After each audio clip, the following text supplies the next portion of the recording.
जालोर के इतिहास को पढ़ने के बाद आज हम बात करेंगे एक नए राजवंश की, राजस्थान के राजपूताना के, जो राजस्थान का सबसे प्राचीनतम राजवंश माना जाता है। यहाँ पर कई राजवंशों ने राज की और सबसे प्राचीनतम है और वो राजवंश है मेवाड़। आज हम मेवाड़ का इतिहास शुरू करने जा रहे हैं। मेवाड़ इतना प्राचीनतम है कि इसके बारे में विदेशी इतिहासकारों ने भी लिखा है और इनके बारे में हमें नहीं पता ये कहाँ से, लेकिन उनके अकॉर्डिंग हम कह सकते हैं कि जैसे राजस्थान के इतिहास पर सबसे ज़्यादा स्टडी करने वाले और लिखने वाले कर्नल टॉड ने सबसे पहले पे यहाँ पर गोहिल वंश का राज्य पता चलता है और गोहिलों को विदेशी संतान माना है। इसके साथ साथ जो कर्नल स्मिथ हैं, जिन्होंने राजस्थान के इतिहास पे खूब लिखा है, ऐसी बात नहीं है, कर्नल स्मिथ ने भी इन्हें विदेशी कहा है। और मुहणोत नैन्सी ने गोहिलों को 24 खापों में से एक खाप बताया है। देखिए, ये तो तीन अलग अलग राइटरों की बात है, वो तीनों ही इसे विदेशी ही मानते हैं, लेकिन अबुल फजल जो एक इतिहासकार हुए मध्यकालीन भारत में, उन्होंने इन्हें या गोहिलों को पर्शिया जिसे हम वर्तमान में ईरान कहते हैं, वहाँ के शासक नौसिखो खां के वंशज मानते हैं। देखिए, गोहिलों के बारे में हमें प्रारंभिक जानकारी के बारे में कुछ पता नहीं है।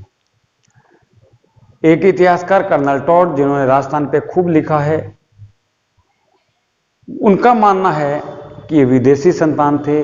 वहीं पर कर्नल स्मिथ, जिन्होंने भारतीय इतिहास पर भी खूब लिखा है, राजस्थान के इतिहास पर भी लिखा है, उनका मानना है कि गोहिल या मेवाड़ का जो प्रारंभिक इतिहास के शासक हैं वो विदेशी थे। वहीं पर मुहणोत नैन्सी नामक बुक में लिखा गया है कि उस वक्त भारत में 24 खापें थी राजपूतानों में, उनमें से एक खाप गोहिलों की थी। और अबुल फजल ने तो यहां तक कहा है कि जो गोहिल थे ये पर्शिया या ईरान के जो शासक थे नौसिखो खां, उनकी संतान थी, जो बाद में अपना नया राज्य स्थापित करने के लिए यहाँ राजपूताना में आई और इन्होंने राज स्थापित किया। लेकिन मेवाड़ के इतिहास की सबसे बड़ी खास बात यह है कि यहाँ के हमें जो सबसे पहले प्रमाण प्राप्त होते हैं, सबसे पहले प्रमाण मेवाड़ के वो हमें प्राप्त होते हैं, वो गोहिल वंश के प्राप्त होते हैं। और गोहिल वंश में जो पहला शासक है जिसके हमें प्रमाण प्राप्त होते हैं, उसका नाम है गोहिलादित्य।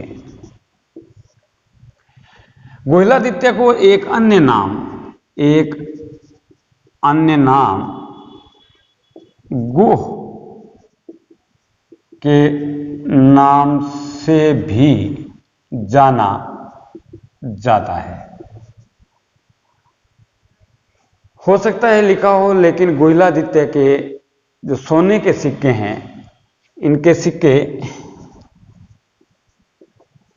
इनके सिक्के वर्तमान में भी सांभर म्यूजियम जो जयपुर जिले में है रखे हुए हैं। हमारे पास इतिहास में इनका प्रमाण है, क्योंकि इनके हमारे पास कॉइन्स हैं, सिक्के हैं, इसलिए हम कह सकते हैं कि गुहिलादित्य नाम का कोई शासक मेवाड़ में सर्वप्रथम राज करता था, और जिसके हमारे पास प्रमाण है। और वो प्रमाण क्या है? कॉइन्स। गुहिलादित्य के बाद जो नया शासक आया उसका नाम था भीलादित्य, और इनको भी इतिहास में एक अन्य नाम नागादित्य के नाम से जाना जाता है। गद्दी पर बैठा, लेकिन थोड़े समय बाद ही मारा गया भीलादित्य। भीलादित्य की मृत्यु के बाद हमें कई पीढ़ियों के बारे में कोई जानकारी प्राप्त नहीं होती, कुछ भी नहीं मिलता। और किसी भी ऐतिहासिक सामग्री से, देखिए इतिहास के 3 सोर्स हैं, 3 आर्कियोलॉजिकल सोर्सेज जिनको हम बोलते हैं, 3 पार्ट हैं।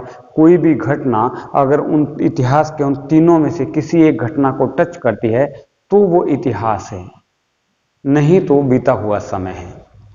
ना ही तो उन पीढ़ियों के हमें कोई लिटरेचर प्राप्त होता है, ना ही इनके बीच के भीलादित्य के बाद के जो शासक है उनका किसी ग्रंथ में प्रमाण आता है, ना ही उनके द्वारा बनाए गए कोई महल, मालिये, किले, कोई इमारतें, कोई अवशेष, कोई स्तंभ, कोई शिलालेख, कोई ताम्रलेख हमें नहीं मिलता है। हम कुछ नहीं कह सकते हैं। इसलिए भीलादित्य के बाद की कई पीढ़ियों के बारे में हमें कोई भी ऐतिहासिक सामग्री नहीं प्राप्त होती, तो इसलिए हम इसके बारे में कुछ नहीं कह सकते। इसके बाद जो हमें भीलादित्य के बाद जो डायरेक्ट एक लंबे समय टाइम गैप के अंदर, एक लंबे गैप टाइम पीरियड के अंदर एक नए शासक जिसका नाम था बप्पा रावल, यानी कि हम कह सकते हैं कि इसके बाद बप्पा रावल के सोने के सिक्कों से वर्णन प्राप्त होता है।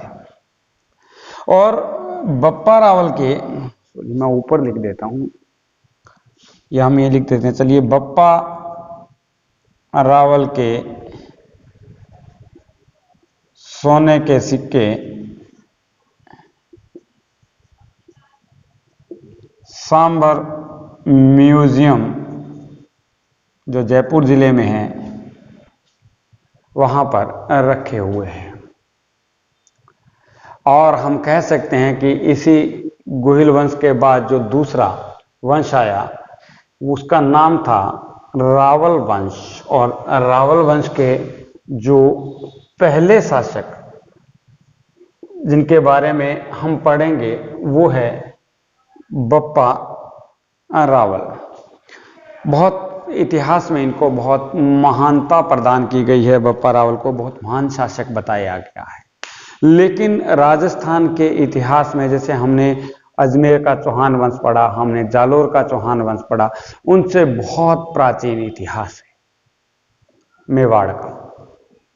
इसीलिए इतिहास में सबसे महत्वपूर्ण रोल प्ले करता है जीके के अंदर मेवाड़ का राजवंश, और सबसे ज्यादा क्वेश्चंस भी यहीं आते हैं। ये केवल एक शुरुआत है। एक चीज का आप स्पेशली ध्यान रखना कि अभी हमारी शुरुआत है, जिसमें से भीलादित्य और नागादित्य जिनकी हम बात कर रहे हैं ज्यादा इंपॉर्टेंट नहीं है।